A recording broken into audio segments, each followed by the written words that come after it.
Hello, I'm Ivy. And I'm James, and welcome to Chi Fine Tea's drinking of Phoenix Mountain Honey Orchid Oolong tea.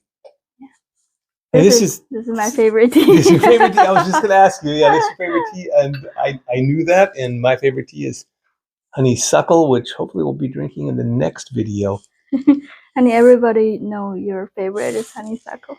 I think I drink that tea. It's got to be 360 days out of the year, and the other 5 days likely I'm traveling and I had run out from drinking it and didn't bring enough, and it's my own fault, and I curse the universe on those days. But I'm sure that we always have some other oolong tea to drink, because you've got to have a Phoenix Mountain oolong every day of the year. This is the honey orchid oolong tea. Very beautiful leaves. All the leaves are about same size, fairly small. Really nice color. Very beautiful. I heated up the gaiwan first with the boiling water and pour out the water, so it's empty in the gaiwan but have really high temperature in the gaiwan. So we put the dry tea in here to smell the Dancong, the dry fragrance. Shake it a little bit. You smell it, honey? How can dry tea leaves smell that good? I can't believe that. That smells it's very nice. It's really floral. All different kinds of flower fragrance together, and very important thing is quit hogging that, sis. Is caramelized honey fragrance. It's really sweet and floral together, and also very fruity. Really good. And then we'll start brewing this tea. When we brew this tea, we always use boiling water to brew it, so the fragrance and flavor comes out better. And when we brew this tea, we don't need to brew very long. Pretty much after we pour the water in and pour it right out. The way I do it, I didn't use the sharing cup. I pour directly into the 3 small cups. This is the Chaozhou Gongfu tea style.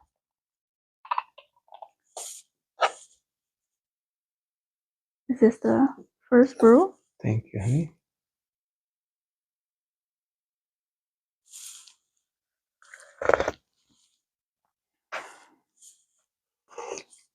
It's really good. Really, really floral. Oh, that's not really good. That's just great. And very sweet. And there's a little trick when you brew this, when you drink this tea. So after you swallow one sip,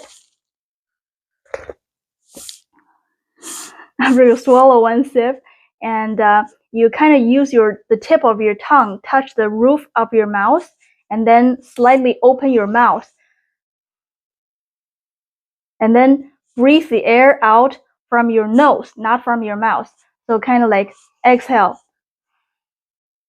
You can feel the high fragrance go through directly from your nose up to your head. And you can feel the high mountain feeling. And kind of open your sinuses here. And then you can also very enjoy the fragrance and flavor more. I've never read any research papers, and I don't know if there's been any scientific studies done on the high mountain feeling caused by Phoenix Mountain teas, but I would guess, and I could be wrong, and maybe I am, but because the molecules from the tea, almost as soon as it touches your tongue, you start to get that high mountain feeling. And for me, it kind of starts at the back of my neck and kind of crawls up my head, and it's a nice little bit of a tingly feeling. It's very pleasant. But I'm guessing it is because of receptors in your tongue and in your mouth that activate that feeling, rather than the molecules migrating from your mouth to your bloodstream, crossing the blood-brain barrier, going to the back of your head and creating that feeling directly. I doubt that's possible. So. And you smell the wet fragrance. Oh, even better. It smells, it's got so much orchid flavor. Will you get one more time? Ah. Orchids. So floral. Kind of a dab of caramelized honey poured over the top. Yeah, and it's really rich. And right now, when you smell the first after it got wet, the first wet fragrance, you can kind of feel the dry honey fragrance feeling. But after you brew it several brew, you can feel the wet honey the sweetness fragrance. Very nice. It does smell really sweet. It's just like not really inhaling sweet. flowers. It's just great. Can't believe that crafty humans have figured out a way to coax this amount of flavor out of tea leaves. That is really astounding and a testimonial to the ingenuity of tea growers throughout the century in Phoenix Mountain. Can't believe they were able to do that. Thank you. That's the second brew, or you can say it's the real first brew. Yeah.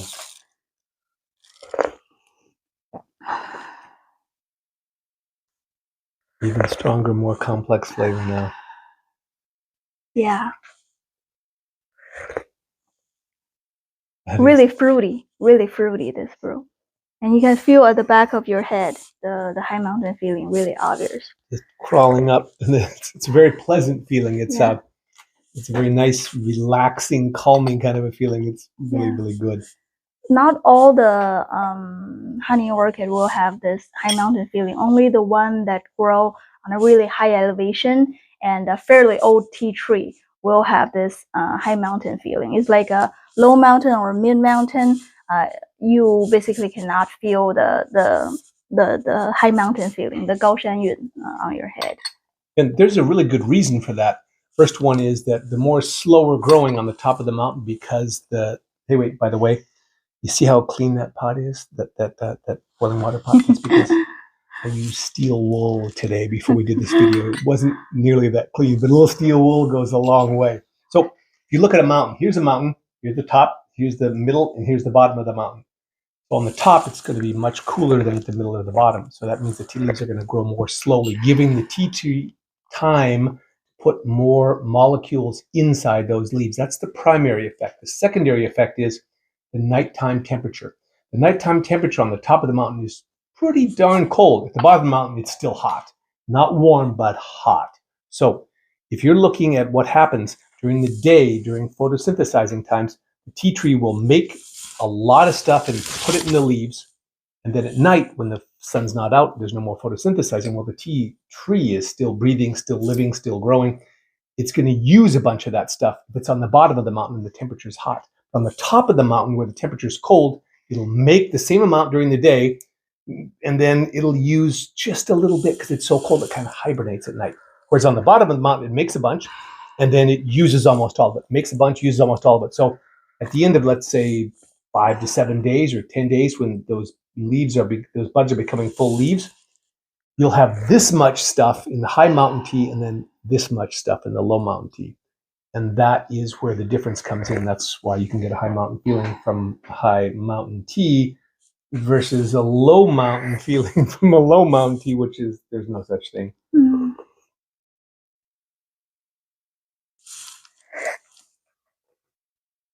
But science aside, just drinking this tea is absolutely beautiful. Yeah.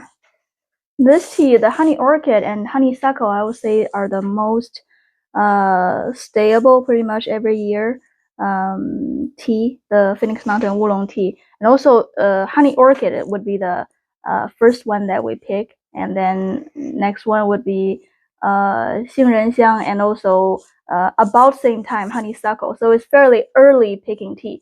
For all the different fragrance type of Phoenix Mountain Oolong tea, it picks different times. This one is the earliest one, and like peach flower, those stronger, deeper flavor and fragrance one are picked a lot later, probably around May. It started picking in April, and this tea we pick about 1 week or 10 days. So for the honey orchid one, it's fairly stable. Yeah, luckily. and we're very lucky because we have great relations with the growers there. We've been dealing with them 15, 18 years, and a long history with them, and they trust us and we trust them, and we go there every year to make sure that we're getting the best sunny days. We separate by days. We don't mix them together. Very important to get the sunny days. That's the finest tea of all, and it's unfortunately the rainy season on Phoenix Mountain during harvest time, whereas in Yunnan it's the dry season during harvest time, so they don't have that problem. But Phoenix Mountain is really tricky. Hence, it is a very difficult tea to get just right and stable every year. Now, every tree is going to have a little variance every year, but yeah, Phoenix Mountain Oolongs, wow, those can have such a wide variance, and just from one day, from one sunny day to a rainy day. Yeah. I'll say the Zhilan Xiang would be probably the not stable one. I think it translates to iris flower fragrance Yeah. tea in English. I think that's a kind of a purple, sort of an orchidy looking thing. Yeah. I never forget 2013 of Yeah. that tea. Oh, that was after 2013. Every year we cannot find as good as 2013 one. It's just, and we don't do it. So we only do the best one. So that's why you see on our in our tea shop, you can see kind of different fragrance type every year, because it really depends on the weather, and we don't do, if it's a, even it's like a great tea and the weather that year is not so good, we're not gonna put it in there because we are not satisfied about it. I love peach flower, but we haven't had peach flower for maybe last year we didn't get it. Yeah, we didn't get any peach flower. It just wasn't good enough. Really good, yeah. Oh man, I was really disappointed with that. Oh, I love peach flower. It's one of my top 4 or 5 favorites. If you happen to have a penchant, like a lot of people on Phoenix Mountain do for having snacks with your tea, there are some things that go along with this pretty darn well. It's surprising. I would not have guessed it based on the flavor profile of these two things and the tea, but almonds and raisins, these are Chinese raisins. They're extraordinarily good. These are actually the world's best raisins, and these are just almonds that I soaked in salt water and then did that for overnight, changed the water, and then dehydrated them in a very warm temperature dehydrator for about 48 hours until they got really crispy. So if you hear it, she's got a microphone right there, so you can hear the crunch. Really good almonds. Goes really, really well with this tea. Gets rid of the phytic acid when you do that. It's called sprouting your almonds, even though there's no sprouts in there. It's just breaking up the phytic acid. How many brews do you think we could get out of this tea if we were to have brew it to completion? For ours, easily 12 brews. A lot of brews. Yeah. I'm just going to help myself, okay? Sure, go ahead, honey. Yeah.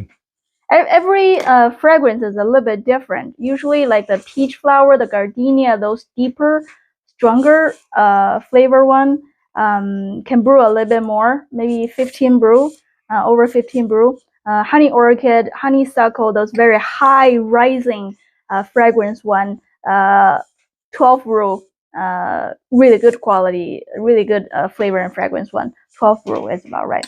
And you can see the leaf itself. After it's complete, now it's not completely open yet, but after it's all completely open, it's pretty much this tea is finished. That's about 12 brew. It's very good. That's a lot of brews, though. That's quite a bit of tea that you get from 3, 4, 5 grams of tea. That's a lot of cups you're gonna have. Also, this tea, honey orchid, for me, the reason why is it so my favorite is also because it's a all year long tea for me. Even like in a really hot summer day, or you live in a island like Hawaii, those places like very hot, you can also drink this tea and really enjoy it. Hot brew and cold brew. You can just throw like 3, 4, 5 gram in a bottle of water that you get from grocery stores, and just throw it in there and let it brew for, I'll say 20, 30 minutes. It will be really, really good. And just shake it a little bit. It's very floral, really high fragrance. Just about, I think it's same fragrance and flavor when you hot brew it, but it actually won't have the caffeine in there, because when you cold brew it, the caffeine won't get into the cold water, because those molecules only comes out when it's hot brew. Now, of course, if you want the caffeine, you can hot brew it and then cool it down in your refrigerator and then take it with you if you're in a hot place. But in Chaozhou City, which is the closest city to Phoenix Mountain, it's extraordinarily hot and humid there almost all year long, from beginning of March till the end of November. And they drink tea almost 24 hours a day. The kids there start drinking tea when they're 1 year old, and everybody's drinking tea from the time the sun comes up until the time the sun goes down, and then late into the night, just chugging enormous quantities of tea. For nice street food, they drink tea all night. I don't think anyone has any problems with caffeine there and lack of sleep or interfering with their sleep, because they've been doing it since they were 1 year old. Yeah, and out of all the tea area, which the Chachu, the place that they produce tea, in Phoenix Mountain or Chaozhou or place around there, people pretty much just drink, especially Chaozhou, pretty much just drink Fenghuang Dancong, the Phoenix Mountain Oolong tea, because their taste, they're just so spoiled by this tea because it's so fragrance. They don't really drink much other. Some people might drink a little bit pu'er tea, but very little. They just drink this tea. If I see people drinking tea 1,000 times there, once I'll see them drinking something else besides Phoenix Mountain Oolong tea. Less than 1/10 of 1%. They just don't drink anything else. And speaking of that, next time we got to do honeysuckle. Okay, in the next video, let's for sure do honeysuckle, because I want to have some of that. And thank you very much for joining us. And please, if you have any of our tea, take the time to do it Gaiwan style, because it's so much more enjoyable to do it this way. You can see the changing. Each brew is changing flavor and fragrance and texture and everything, and it's just a great ritual to go through in any time of your day. Thank you.